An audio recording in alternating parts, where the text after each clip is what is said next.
नमस्कार दोस्तों, स्वागत है हमारे इस YouTube चैनल पर द सनातन विद्या में। तो दोस्तों, अगर आप अपनी लाइफ में कुछ नया सीखना चाहते हो तो इस चैनल को सब्सक्राइब कर देना। दोस्तों, उठनी एकादशी के दिन पल भर में चमकेगी किस्मत, तुलसी में बांध देना या एक चीज रोड़पति भी होंगे करोड़पति। और ये उपाय आपको कब करना है? ये उपाय आपको देवोठनी एकादशी के दिन करना है। तो आइए वीडियो को ध्यान से सुनना है। दोस्तों, कार्तिक महीने के शुक्ल पक्ष की एकादशी को देवोठनी एकादशी के नाम से जानते हैं। कई लोग इसे देवोत्थान एकादशी, देवोठनी एकादशी या प्रबोधिनी एकादशी आदि नाम इस दिन भगवान श्रीहरि विष्णु जी योग निद्रा से जागते हैं। आइए जानते हैं इसके कुछ पौराणिक कथा। तो सर्वप्रथम इस वीडियो में आप लोगों को बताना चाहूंगा कि देवोठनी एकादशी क्यों मनाया जाता है। इसके 3 कथा बताऊंगा, फिर इसके बाद मैं आप लोगों को बताऊंगा कि उसके बाद देवोठनी एकादशी के दिन हमें क्या करना चाहिए जिससे हमारे आध्यात्मिक उन्नति हो। साथ ही इस वीडियो में मैं आप लोगों को कहा कि माध्यम से बताऊंगा कि भगवान श्री कृष्ण युद्ध को स्वयं कहे कि देवोठनी एकादशी की कथा जो मनुष्य सच्चे मन से सुनते हैं, ऐसे मनुष्य के जीवन में कभी भी गरीबी नहीं आती। ऐसे मनुष्य के जीवन में किसी भी तरह की परेशानी नहीं आती। भगवान नारायण की कृपा से उनके परेशानी स्वतः ही समाप्त हो जाते हैं। ऐसे मनुष्य इस जीवन में बिल्कुल ही ऐसे मनुष्य इस धरा पर जीते जी सुख भोगता है। मृत्यु के पश्चात ऐसे मनुष्य को कभी भी यम की यातना नहीं सहन। ऐसे मनुष्य को भगवान धाम की प्राप्ति होता है, अर्थात बैकुंठ की प्राप्ति होता है केवल कथा सुनने मात्र से। तो ये कथा ध्यान से सुनिएगा। और हाँ, वीडियो में आगे बढ़ने से पहले जानकारी बताने से पहले सभी दर्शकों को कहना चाहूंगा, यदि आज की जो वीडियो आप पूरे तरीके से देख लेते हैं, मिस नहीं करते, तो आपको धनवान बनने से दुनिया की कोई भी शक्ति नहीं रोक पाएंगे। और हाँ, कमेंट बॉक्स में अभी तक ओम नमो भगवते वासुदेवाय नहीं लिखे तो लिख दें। आइए जानते हैं सर्वप्रथम पहले कथा को। तो एक राजा के राज्य में सभी लोग एकादशी का व्रत रखते थे। प्रजा तथा नौकर चाकर से लेकर के पशु तक एकादशी के दिन अन्न नहीं खाया करते थे। और एक दिन किसी दूसरे राज्य का एक मनुष्य राजा के पास आकर बोला कि महाराज, कृपा करके मुझे नौकरी पर रख लीजिए। तब राजा ने उसके सामने एक शर्त रखी कि ठीक है, मैं आपको नौकरी पे रख लूंगा, किंतु रोज तो तुम्हें खाने को सब कुछ मिलेगा, पर एकादशी को अन्न नहीं मिलेगा। उस मनुष्य ने हाँ कर दी, परंतु एकादशी के दिन जब फलाहार का सामना दिया, अर्थात फलाहार का सामान दिया, तो वह राजा के सामने जाकर गिड़गिड़ाने लगे कि महाराज, इसमें मेरा पेट नहीं भरेगा, मैं भूखा ही मर जाऊंगा, मुझे अन्न दे दो। राजा ने उसे सार्थक की बात याद दिलाई, पर नहीं हुआ। तब राजा ने उसे आटा, दाल, चावल आदि दिए। वह नित्य की तरह नदी पर पहुंचा और स्नान कर भोजन पकाने लगा। तब भोजन बन गया तो वह भगवान को बुलवाने लगा कि आओ भगवान, भोजन तैयार है। उसके बुलवाने पर पीतांबर धारण किए भगवान चतुर्भुज में आ पहुंचे तथा प्रेम से उसके साथ भोजन करने लगे। भोजन आदि करके भगवान अंतर्ध्यान हो गए। तब वो अपने काम पर फिर से चला गया। 15 दिन बाद अगली एकादशी को वह राजा से कहने लगा कि महाराज, मुझे दुगना सामान दीजिए। उस दिन तो मैं भूखा ही रह गया। राजा ने कारण पूछा तो उसने बताया कि हमारे साथ भगवान भी खाते हैं, इसलिए हम दोनों यह सामान पूरा नहीं होता। यह सुनकर को बहुत बड़ा आश्चर्य हुआ। वह बोला, मैं नहीं मान सकता कि भगवान तुम्हारे साथ खाता है। मैं इतना व्रत रखता हूँ, पूजा करता हूँ, पर भगवान ने मुझे कभी दर्शन नहीं दिए। राजा की बातें सुनकर वह बोला कि महाराज, यदि विश्वास ना हो तो मेरे साथ आप चल करके देख लीजिए। राजा पेड़ के पीछे छिप कर के बैठ गया। उस मनुष्य ने भोजन बनाया तथा भगवान को शाम तक बढ़ता रहा, परंतु भगवान ना आए। अंत में उसने कहा कि हे भगवान, यदि आप नहीं आए तो मैं नदी में कूद कर के त्याग दूंगा, परंतु भगवान नहीं आए। तब वह प्राण त्यागना के उपदेश से नदी की तरफ प्राण त्यागना का उस समय इतना ज्यादा उनके शरीर में इरादाबाद या दृढ़ संकल्प भरा गया है कि भगवान को उनके सामने में आकर के प्रकट होना और उनके साथ में बैठ करके भोजन करना। भगवान उनके साथ भोजन खा पी करके अपने विमान में उसे बिठा करके अपने धाम को ले गए। ये जीत भी क्रिया है। ये जीतने भी वहां पर दृश्य हो रहे थे। ये सारे दृश्य एक पेड़ के नीचे में छिप करके देख रहे थे। बिल्कुल ही राजा सोच रहे थे कि व्रत उपवास ही तब तक कोई फायदा नहीं होता जब तक मन शुद्ध ना हो। उससे राजा को ज्ञान मिला। वह भी व्यक्ति व्रत उपवास करने लगा और अंत में स्वर्ग की प्राप्ति हुआ। यह थे देवोठनी एकादशी की प्रति कट्टा चले दूसरे का खाकी। और यदि आप यहाँ तीनों कथा ध्यान से सुनेंगे तो मैं यकीन दिलाता हूँ आपको जीवन में धन की कभी कमी नहीं पड़ी। इससे महालक्ष्मी सफलता हासिल हो, माँ लक्ष्मी की कृपा हासिल होती है। आइए दूसरे कथा की ओर बढ़ाते हैं। अभी तक कमेंट बॉक्स में ओम नमो भगवते वासुदेवाय नहीं लिखे हैं, फिर से गुजारिश करना चाहूंगा, लिख दीजिए। एक राजा था और उसके राज्य में प्रजा सुखी थी। एकादशी को कोई भी अन्य नहीं भेजता था, फलाहार करते थे। एक बार भगवान ने राजा की परीक्षा लेनी चाहिए। भगवान ने एक सुंदरी का रूप धारण किया तथा साथ गीत पर बैठ गए। तभी राजा उधर से निकला और सुंदर को देख चकित रह गया। उससे पूछा कि हे सुंदरी, तुम कौन हो और इस तरह यहाँ क्यों बैठी हो? तब सुंदरी अर्थात जो सुंदर स्त्री है, भगवान की जो वेस्ट में बने हुए, वह बोले कि मैं निराश्रित हूँ, नगर में कोई मेरा जान पहचान है, किससे सहायता मांगू? राजा उसके रूप पर मोहित हो गया था। वह बोला, तुम मेरे महल चलकर मेरी रानी बनकर रहो। सुंदरी बोला, मैं तुम्हारी बात मानूंगी, पर तुम्हें राज्य का मुझे स्वप्न होगा, राज्य पर मेरा पूर्ण अधिकार होगा, मैं जो भी बनाऊंगी तुम्हें खाना होगा। राजा उसके रूप पर मोहित था, अतः उसकी सभी शर्तें को स्वीकार कर ली। अगले दिन एकादशी थी। रानी ने हुक्म दिया कि बाजार अन्य दिनों की तरह अन्न बेचा जाए। जी हाँ, बाजारों में अन्य दिनों की तरह अन्न बेचा जाए। उसके घर में मांस मछली आदि पकवाए तथा परोसा। राजा को खाने के लिए कहा तो यहाँ देखकर राजा बोली कि रानी, आज एकादशी है, मैं तो केवल ही करूँगा। तब रानी ने शर्त की याद दिलाई और बोली, या तो खाना खाओ, नहीं तो मैं बड़े राजकुमार का सिर काट लूंगी। राजा ने अपनी स्थिति बड़ी रानी से कही तो बड़ी रानी बोली, महाराज, धर्म न छोड़े, राजकुमार का सीट दे दो पुत्र तो फिर मिल जाएंगे, परंतु धर्मा नहीं मिलेगा। ध्यान से सुनिएगा। इसी दौरान राजकुमार खेलकर गया। माँ की आंखों में आंसू देखकर वह रोने का कारण पूछने लगा तो माँ ने उसे सारी स्थिति बता दी। अर्थात जीत ने भी वहाँ पे समस्या गुजरी थी, जीत ने भी वहाँ पर दृश्य हुए थे, सबको बता दिए। तब वह बोला, राजकुमार की मैं सिर देने के लिए तैयार हूँ, पिताजी की धर्म की रक्षा होगी जरूर। राजा दुखी व्यक्ति राजकुमार का सिर देने को तैयार हुआ तो रानी के रूप से भगवान विष्णु प्रकट होकर की असली बात बताई कि राजन, तुम इस कठिन परीक्षा में पास हुए। भगवान ने प्रसन्न मन से राजा से वर मांगने को कहा तो राजा बोला कि अब का दिया हुआ सब कुछ है,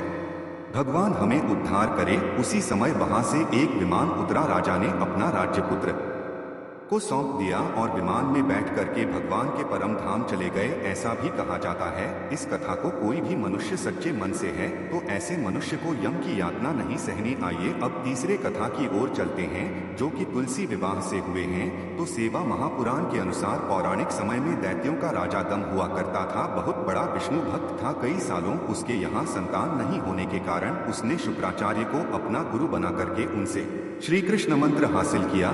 यह मंत्र हासिल करके उसने पुष्कर सरोवर में घोर तपस्या की। भगवान विष्णु से प्रसन्न हुए और उसे संतान प्राप्ति का वरदान दे दिया। भगवान विष्णु के वरदान से राजा दाम के यहाँ एक पुत्र जन्म लिया। इस पुत्र का नाम शंखचूर गया। जी हाँ, इस पुत्र का नाम शंखचुंडार रखा गया। बड़ा होकर के शंखचुराना ने ब्रह्मा जी की घोर तपस्या करने लगा, पुष्कर में घोर तपस्या करने लगा। उसकी तपस्या से प्रसन्न करके ब्रह्मा जी ने उसे वर मांगने को कहा, हमेशा अजर अमर रहें, कोई भी देवता उसे नहीं मार पाए। ब्रह्मा जी ने उसे यह वरदान दे दिया और कहा कि वह बद्रीवन जाकर धर्मध्वज की पुत्री तुलसी को जो तपस्या करी उसके साथ विवाह कर ले। कथा ध्यान से सुनना। इस कथा के श्रवण मात्र से मनुष्य की अकाल मृत्यु टल जाती है। इस कथा श्रवण मात्र से मनुष्य की बुरे समय टल जाते हैं। शंकराचार्य ने ब्रह्मा जी के आदेश का पालन किया और वैसा ही तुलसी एक साथ वो जाकर के विवाह किया और सुखपूर्वक रहने लगे। उसने अपने बल से देवताओं, असुर, दाना, राक्षसों, गंधर्वों, नागों, किन्नर व्यक्ति तथा 3 लोक के सभी प्राणियों पर है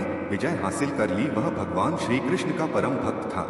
संघ छोड़ के अत्याचारों से सभी देवता परेशान होकर के ब्रह्मा जी के पास गए और ब्रह्मा जी ने भगवान विष्णु के पास ले गए। भगवान विष्णु ने कहा कि शंखचूड़ की मृत्यु भगवान शिव के त्रिशूल से ही होगी, आप उनके पास जाएं। भगवान शिव ने चित्ररथ नाम के गण को अपना दूत बनाकर के शंख चक्र के पास भेजा। चित्रा रात में संघ को समझाया वह देवताओं को उनका राज्य लौटा दे, परंतु शंख छोड़ने मना कर दिया और कहा कि वह महेश्वर से युद्ध करना चाहते हैं, भगवान शंकर से युद्ध करना चाहते हैं। भगवान शिव को जब ये तब पता चली तो वे युद्ध के लिए अपनी सेना लेकर के निकल पड़े। दीदी, इस तरह देवताओं और दानवों में घमासान युद्ध हुआ, परंतु ब्रह्मा जी के वरदान के कारण शंखचूड़ को नहीं हरा। भगवान शिव ने शंखचूड़ का वादा करने के लिए जैसे अपना त्रिशूल उठाया, तभी आकाशवाणी हुई कि जब तक शंखचूड़ के हाथ में श्रीहरि का कवच है और इसकी पत्नी का सतीत्व अखंडित है, तब तक इसका असंभव है। आकाशवाणी सुनकर भगवान विष्णु वृद्ध ब्राह्मण का रूप के पास गए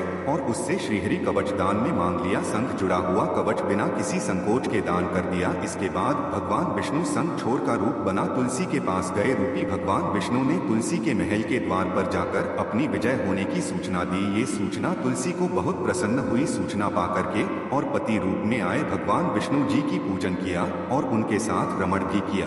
ऐसा करते उसी का अस्तित्व खंडित हो गया, क्योंकि रमण करना एक तरह के परम पुरुष के साथ अपराध होता है, तो उनके सतीत्व खंडित हो गया और युद्ध में अपने त्रिशूल से संघछूत का वध किया। तब तुलसी को पता चला कि वे उनके पति नहीं हैं, बल्कि वे तो भगवान विष्णु हैं। क्रोध में आकर के तुलसी ने कहा कि आपने छलपूर्वक मेरा धर्म भ्रष्ट किया है और मेरे पति को मार डाला है।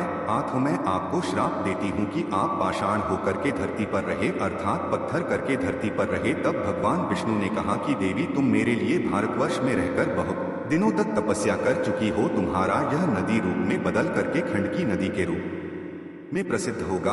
तुम पुष्पों में श्रेष्ठ तुलसी का वृक्ष बन जाओगी और सदा मेरे साथ रहोगी। तुम्हारे शराब को सत्य करने के लिए मैं पाषाण अर्थात शालिग्राम बनकर के रहूंगा और खंडकी नदी के तट पर मेरा वास होगा। एकादशी के दिन भगवान शालिग्राम तुलसी का विवाह संपन्न कर मंगल कार्य प्रारंभ किया जाता है। हिंदू धर्म मान्यता के अनुसार इस दिन तथा भगवान शालिग्राम का विवाह करने से अपार पुण्य की प्राप्ति होता है। ये भी कहा जाता है, ध्यान से सुनना, ये भी कहा जाता है यदि देवउठनी एकादशी के दिन भगवान विष्णु को एक तुलसी के पत्ते चलाया जाए तो 1000 गोदान के बराबर पुण्य का फल होता है। इसलिए इस दिन भगवान विष्णु को जितना ज्यादा हो सके तुलसी का पत्ता अवश्य अर्पित करना चाहिए, दल अवश्य अर्पित करना चाहिए। आइए जानते हैं कि देवउठनी की व्रत कैसे रखना चाहिए और किस तरह इसे पूर्ण होने में हमें कौन कौन सी सावधानी रखना चाहिए और देवउठनी एकादशी दिन ऐसे कौन से उपाय करना चाहिए जिससे मनुष्य की आध्यात्मिक उन्नति हो। इधर की जानकारी बहुत ही सुंदर है, वीडियो को मिस मत करना, क्योंकि अधूरे हमेशा खतरनाक साबित होते हैं। आपने 13 मिनट का बहुमूल्य समय दिए हैं, कम से कम 5 मिनट का अपना बहुमूल्य समय और दीजिए। तो देवउठनी एकादशी के दिन व्रत करने वाली को प्रातः काल में स्नान आदि से निवृत्त होकर के आंगन में चौक बनाना चाहिए। भगवान विष्णु के चरण को कलात्मक रूप से अंकित करना चाहिए, अर्थात आपसे जैसे बन पड़ी भगवान विष्णु जी की चरण कमल बनाना चाहिए। इस दिन की तेज धूप में विष्णु के को ढक देना चाहिए। देवउठनी एकादशी को रात्रि के समय सुभाषित इस स्तोत्र का पाठ करना चाहिए।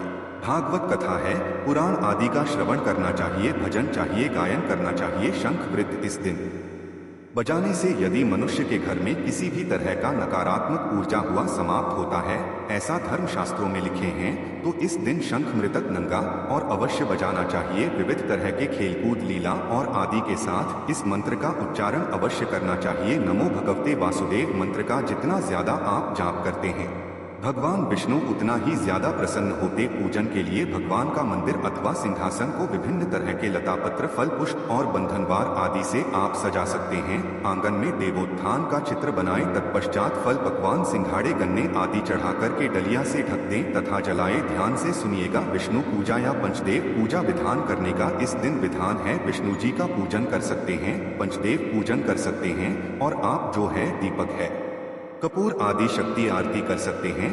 देखिए, यदि आप इतना करने में सक्षम नहीं हैं, तो गन्ने का मंडप बना लीजिए, तुलसी माता की एक गमले में लगा तुलसी रख लीजिए और भगवान शालिग्राम रख लीजिए। शालिग्राम नहीं है तो भगवान कृष्ण जी की मूर्ति लौट सकते हैं। अब ये तुलसी माता श्री कृष्ण, क्योंकि शालिग्राम स्वरूप कहा गया कि उनके विवाह कर सकते हैं। आपसे जैसे मन में ये नहीं बोल रहा हूँ, मैं जो विधि बता रहा हूँ उसी से करें। अब इसे जैसे बंद आपके जैसे समर्थ हैं उनके अनुसार भगवान का विवाह करा दीजिए। इस बारे में कुछ उपायों को बताना चाहूंगा। तो यदि आज के दिन अर्थात देवउठनी एकादशी के दिन, देव प्रबोधिनी एकादशी के दिन तुलसी माता को बहुत पुष्पक हार चढ़ने से आर्थिक कष्ट दूर होती है। जो लोग लंबे समय आर्थिक कष्ट से परेशान हैं, कमेंट करके पूछते नहीं गुरुजी हम काफी आर्थिक कष्ट से परेशान हैं, आर्थिक कष्ट करने वाला कोई उपाय बता दीजिए। तो केवल एक दिन देवउठनी एकादशी के दिन यदि कोई भी मनुष्य सच्चे मन से है, यदि तुलसी माता को मुंगरा का पुष्पा, जी हाँ मुंगरे की पुष्पक आहार बना करके चलाते हैं, समर्पित करते हैं, तो आर्थिक कष्ट दूर होते हैं, पैसों की कभी भी तंगी नहीं होती। ये भी कहा जाता है इस दिन गुलाब की हार बना करके, गुलाब की पुष्पक की हार बना करके गुलाब की पुष्पक की माला की हार बना करके यदि माता को चढ़ाया जाए तो शारीरिक और मानसिक ये दोनों तरह के कष्ट है वो कष्ट दूर होते हैं। तुलसी की जड़ में कच्चा दूध डालने से सभी तरह की मनोकामना की पूर्ति होता है।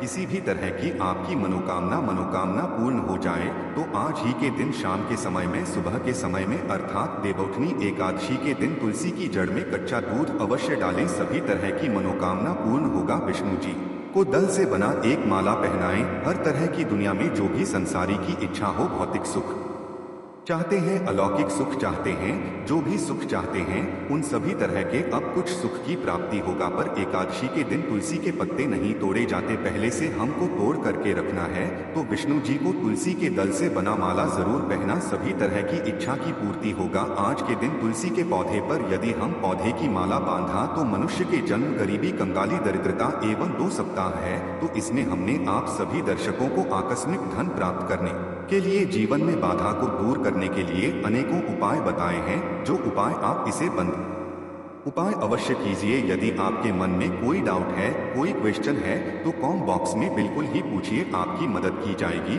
और सभी दर्शकों से कहना चाहूंगा, वीडियो में जो बताए हुए उपाय रामबाण की तरह काम करेंगे। इसका प्रभाव और चूक है कभी भी फल नहीं जाएगा। हम एवं जन कल्याण के लिए इस तरह से गुरु परंपरा से हासिल हुई जानकारी भी बताते हैं ताकि आप सभी दर्शकों का भला हो। आशा है कि आज की इस प्रस्तुति में बताई गई जानकारी आपको अच्छे से समझ आ गई होगी। वीडियो अच्छा लगा हो तो एक लाइक अवश्य कर दे। धन्यवाद वीडियो के अंत तक बने रहने के लिए।